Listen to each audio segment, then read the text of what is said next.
I may have just made a huge mistake buying this. Everything looked perfect until I took a closer look. Today, I'm going to be flipping auction cars until I buy my dream car. Last episode, we flipped a Chevy Cruze and made some profit. So I figured it's time to step it up a little. And that's where we might have messed up. All right, so we're on our way to go pick up the car from the auction. Me and my brother, we just drove 5 hours to come pick up this car. He is slumped. Bruh. In the back over there. I've never actually got an Audi before to flip, so I'm excited to see how the car looks like, and I'll catch y'all at the auction. All right, we have arrived. So what we got to do now, all we got to do is wait for them to bring out the car. But man, y'all, I'm so tired, but I'm also excited to see how this car is.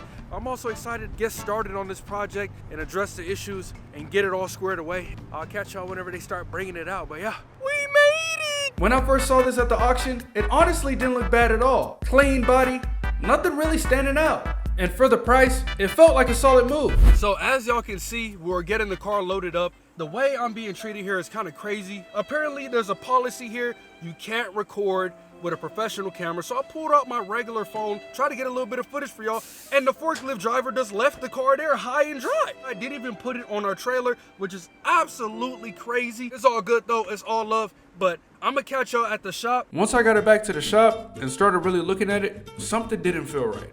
But before worrying too much, I wanted to see if it would even start up. All right, so we're about to unload the car. If it starts, we're in a good position. If it doesn't start, we probably need a battery. So let me go ahead and get it started. And just like that, it started right up. Honestly, that gave me a little bit of relief because at that point, I wasn't really sure what to expect. It sounded smooth, nothing crazy going on.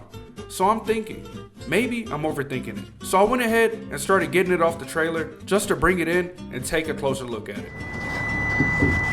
And the Audi A6 is off the trailer, my guy. Let's go. So I started going over everything a little closer, trying to figure out what I missed. At first, nothing really stood out, but something just didn't feel right. So I decided to take a closer look underneath. This is where our problem is. The lower control arm is broken. This control arm is bent and is pushing the wheel to be more bent. So what we gotta do, we gotta remove the lower control arm to make sure it's secure and straight in place. So that's what we're about to do. As I was preparing to tackle the control arm issue, I figured, why not take care of something easier first? The air intake needed some attention, and it was a quick fix. I got the new intake right here. So yeah, let's go ahead and remove this intake, which it should be pretty easy. There's just a bolt that we gotta get right here with a flat. And there's another one that we gotta get all the way right here. And bad intake out, in with the new.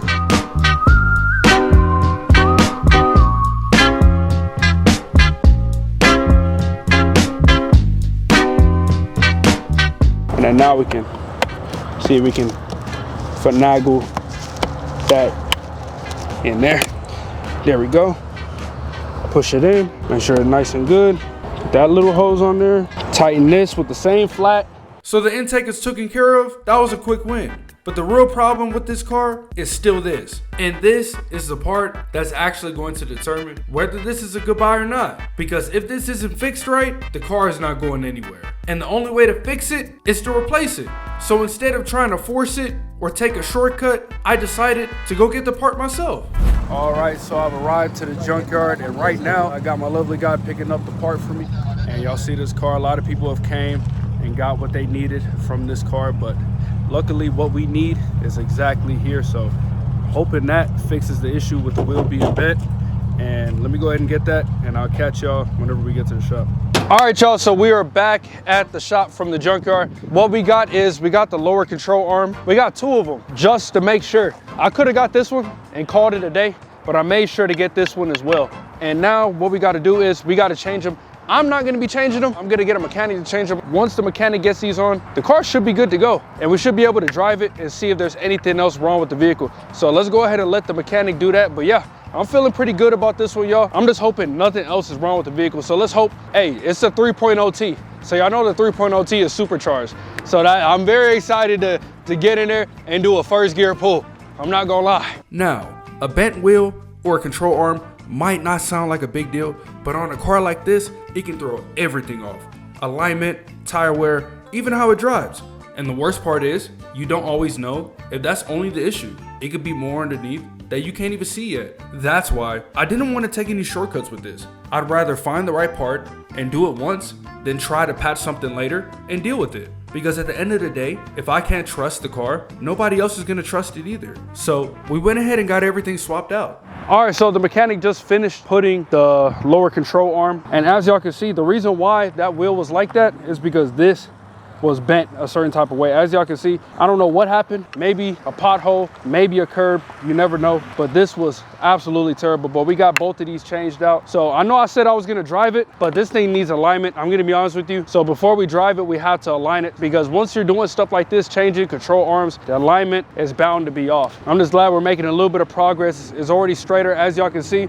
From where it was at first, it was like all the way over here. Now it's perfect and where it's supposed to be. So the new part is on, but it's still not ready to drive yet. Because with something like this, everything has to be lined up perfectly. It's not just about swapping the part out and calling it a day. When something like a control arm or a wheel is bent, it throws off everything. How the car sits, how it rolls, even how it handles on the road. And the tricky part is, you can fix the obvious issue, but that doesn't always mean everything is back to normal. If the alignment is off, the car could start pulling on one side and the steering won't feel right. And over time, it will just eat through the tires. So even if it looks fixed right now, that doesn't really mean much yet, because until everything is lined up the right way it's supposed to be, the car is still not where it needs to be.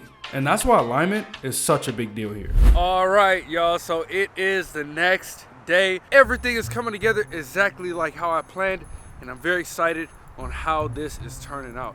So yesterday, we put the lower control arm on the vehicle. So today, what we have to do is we have to get the car aligned, because you can't just hop into a car whenever you change the lower control arm and start driving it. The alignment may be off, and in this case, the alignment is very off. I'm not even gonna lie to you. So we're gonna head to the alignment shop, get it aligned, and then from there, we can finally see what that supercharged Audi engine is talking about. I'm excited how this is turning out. I will catch y'all at the alignment shop. So it all comes down to this.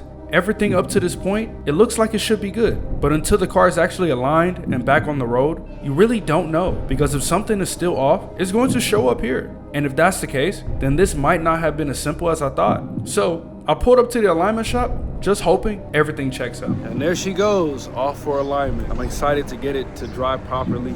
I'm not gonna lie, on the way here, it was kind of driving a little weird, so I couldn't capture that. I had to lock in right quick, but it's off for alignment. Let's just hope and see. Whenever they come back with it, it drives normal and it's good to go. All right, y'all, they were cool enough to let me actually film in their shop.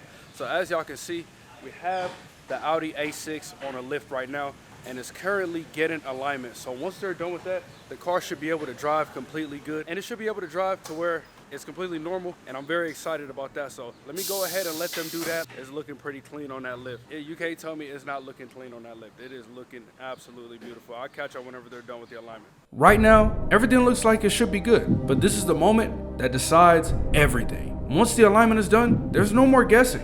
Either it drives the way it's supposed to, or I just bought myself a bigger problem.